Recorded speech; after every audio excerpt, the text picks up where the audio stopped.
Welcome staff to this important review and update of our district's policies on students' use of technology as it relates to their freedoms of speech and social media content. As your principal, I want to communicate and keep you informed about how we as staff can ethically respect student speech while keeping our campus safe. First, I will share what the law and district policies dictate to us, and second, I will identify 3 measures that will proactively minimize the risk of not complying with these policies. I have created this infographic to help guide this presentation and for you to use as a quick reference in the future. A QR code at the bottom will lead you to this recording in case you need to hear any part of it again.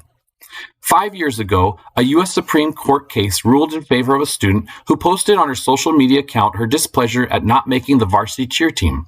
The school removed the student from the JV cheer squad for her posts and were sued by the family, who said her free speech rights were violated. The school claimed that the student caused a disruption, citing the Tinker case, which was another free speech case.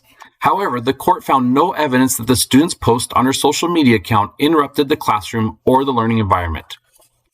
You can read more about the case by clicking on the case title in the infographic.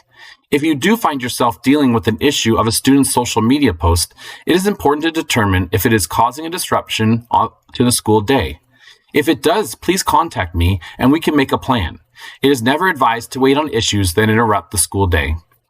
Because of this ruling, it is important that we all understand how our district policies are impacted. The first policy is about technology. Please take a moment to pause this recording and review by clicking on policy 3-403. Some of the highlights are, while at school, students' use of social media can be restricted, and online activity will be monitored while students are using district-owned devices. It is our responsibility to educate students on how to interact with others online appropriately. One way we accomplish this mandate is in our iExplore special area class. The other related policy is 5-305, which details student conduct. Number 21 deals specifically with cyberbullying. Please take another few moments to pause the recording and review the policy by clicking on the underlined corresponding numbers. All students and staff need to have a full understanding of what constitutes cyberbullying, so they know how to recognize it and avoid it. Having a clear understanding of these policies will help staff and students make ethical decisions in matters of technology use. Finally, let's look at 3 measures staff can take to minimize the occurrences of any issues with students and technology. Number 1, having a clear understanding is key to recognizing an issue before it happens. Knowing the district policy is very important.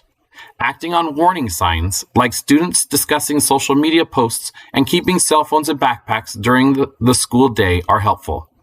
Number 2, it is up to us to educate students on what are appropriate and inappropriate uses of technology. This is already being done in iExplore. Teachers can also find creative ways to incorporate this into lessons, like comparing or debating technology usage in schools. Number 3, this may sound like a scare tactic, but district devices are monitored, and almost anything saved or posted can be found and reviewed, much like many governments can access private citizens' cell phone records. This is for the safety of students and staff. A good rule to teach students is, if you wouldn't show your loved ones what you did, don't post it, don't write it, don't record it, and don't post it. Many of our youth do not understand the consequences of their actions, especially in a virtual world where perceptions can be different. Together as a staff, we can work to educate students and help minimize instances of technology misuse. If you feel like I missed something or have ideas or questions on student technology issues, please email me. Thank you for your time and commitment. Enjoy the rest of your day.